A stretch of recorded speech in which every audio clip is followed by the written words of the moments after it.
Cinema നിലനിൽക്കുന്നത് cinema നിർമ്മിക്കാനായിട്ട് വരുന്ന producers കൊണ്ടാണ്.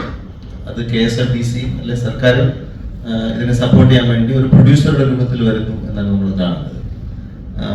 പക്ഷെ ഒരു സിനിമ ഒരു പുതിയ പ്രൊഡ്യൂസേഴ്സ് ധാരാളം വരുന്നുണ്ട്. ഇപ്പം എന്നെ പോലെ പുതുതായി പടം ചെയ്തതോ ഇനി ചെയ്യാനിരിക്കുന്നതോ ഇൻഡസ്ട്രിയിൽ വളരെ ക്ലോസ് ആയിരിക്കുന്ന ആളാണ്. പക്ഷെ അവർക്ക് ഇവിടെ ഒരു ഇക്കോ സിസ്റ്റം ഇല്ല എന്നുള്ളതാണ് പ്രശ്നം. ഇപ്പോൾ സിനിമയുടെ പാഷൻ കൊണ്ടുവരുന്നവർ അവരെ ഒരു ഓറിയന്റേഷൻ ചെയ്യാനുള്ള ഒരു സിസ്റ്റം ഇല്ല. ഇവിടെ പല അസോസിയേഷൻസും ഉണ്ട്. പക്ഷെ അസോസിയേഷനിൽ നമ്മൾ നോക്കിയാൽ ഒറ്റക്കൊറ്റക്കായ ആളുകളെ കാണുന്നത്. ഒരു ടീമെന്നോ അങ്ങനെയുള്ള ഒരു എഫേർട്ട് നമുക്ക് ഫീൽ ചെയ്യുന്നില്ല. അപ്പോൾ ഈ ഉള്ള അസോസിയേഷനുകളൊക്കെ പുതുതായ ആളുകളെ അകറ്റി നിർത്തുന്നതിന് പകരം പുതിയ ആളുകളെ അട്രാക്ട് ചെയ്യുന്നതിനുള്ള അറ്റ്മോസ്ഫിയർ ഉണ്ടായിരുന്നു. അതാണ് ഇക്കോ സിസ്റ്റം. അവിടെ അവർക്ക് ഇപ്പോൾ ഒരു ചെടി വെച്ച് കഴിഞ്ഞാൽ വെള്ളം ഒഴിച്ചു കൊടുക്കുകയും അതിന് കീടങ്ങൾ പിടിക്കാതിരിക്കുകയൊക്കെ ചെയ്യുന്ന ഒരു പ്രോസസ്സ് ഉണ്ടാവും. ഒരു പുതിയൊരു പ്രൊഡ്യൂസറെ പ്രൊട്ടക്ട് ചെയ്യാന്നുള്ള ഇക്കോ സിസ്റ്റത്തിന്റെ ബാധ്യതയാണ്.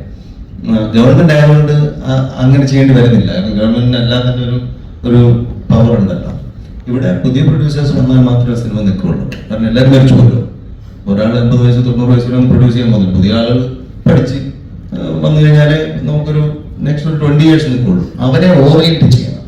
അവരെ പല സ്ഥലത്തും റോങ് ഇൻഫർമേഷന്റെ കൂടെയും അവർ എക്സ്പ്ലോയിറ്റ് ചെയ്യപ്പെടുന്നുണ്ട്.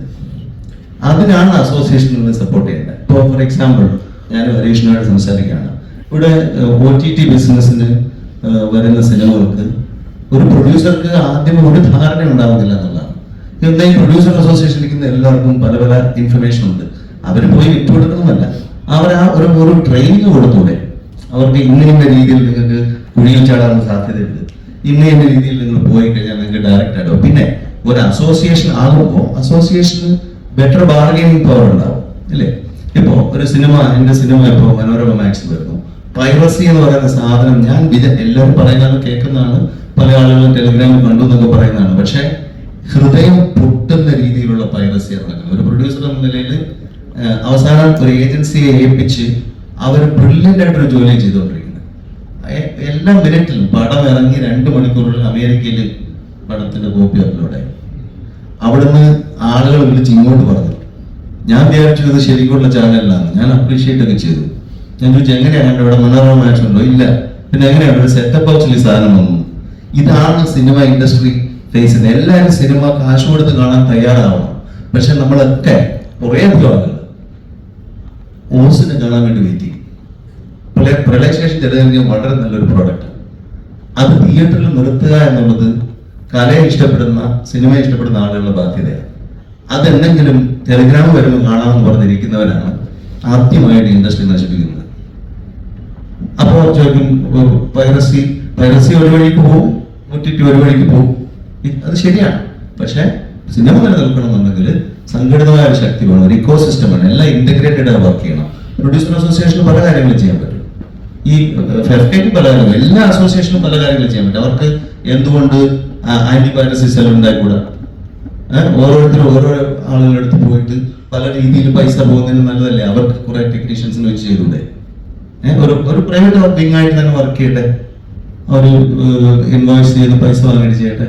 അതുപോലെ ഈ ബിസിനസ് ഡെവലപ്മെന്റിന് ഒരു സെല്ല് ഉണ്ടായിക്കൂടെ? അവർ പുതിയ പ്രൊഡ്യൂസേഴ്സിന് ആരുടെ അടുത്ത് പോകണം? എന്താണ് ഇതിന്റെ സ്റ്റെപ്പ് 1, 2, 3 ഓറിയന്റ് ചെയ്യാൻ പറ്റില്ലേ? അങ്ങനെ ഇഷ്ടംപോലെ കാര്യങ്ങൾ ഇതൊന്നും ചെയ്യാതെ അങ്ങോട്ടും ഇങ്ങോട്ടും പഴിച്ചായിക്കൊണ്ടിരിക്കുകയാണ്.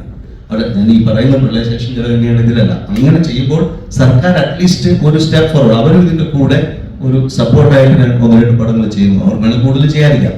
അങ്ങനെ ചെയ്യുന്നത് വളരെ വളരെ അപ്രീഷിയേറ്റീവ് ആണ്. ആക്ച്വലി കുറെ കലാകാരൻ ഈ സിനിമയിൽ വർക്ക് ചെയ്തത് ഔട്ട്സ്റ്റാൻഡിങ് ടാലന്റ് ആണ്. സിനിമ കാണുമ്പോൾ നിങ്ങൾക്ക് അറിയാൻ പറ്റും. ഞാനിതിലിപ്പോ പറയുന്നത് ഇതിൽ അഭിനയിച്ച ഒരു ആർട്ടിസ്റ്റ് ആയിട്ടല്ല, ഈ സിനിമ കണ്ട ഒരു ആസ്വാദകനായിട്ട് പറയണം. അമേസിംഗ് ആയിട്ടാണ് അതിന്റെ ക്രിയേഷൻ. പക്ഷെ സെറ്റിലുണ്ടായിരുന്നു എനിക്ക് അങ്ങനെ തോന്നിയില്ല. ഇത് എന്തോ ഒരു ചെറിയ പടം. പക്ഷെ പടം സ്ക്രീനിൽ കണ്ടപ്പോൾ മനോജിന്റെ ബ്രില്യൻസ്, ഹരികൃഷ്ണന്റെ ക്യാമറ, പിന്നെ ഈ അങ്കമാലി മനോജിന്റെ മേക്കപ്പ് എല്ലാം കൂടെ ഒരു അമേസിംഗ് ആർട്ട് വർക്കാണിത്. പക്ഷെ ഇത് നിലനിർത്തുക എന്നുള്ളത് നിങ്ങൾ ഉൾപ്പെടെ ബാക്കി നല്ല സിനിമ സ്നേഹിക്കുന്നവരുടെ കയ്യിലാണ്. അത് ടെലഗ്രാമിന് വേണ്ടി വെയിറ്റ് ചെയ്ത്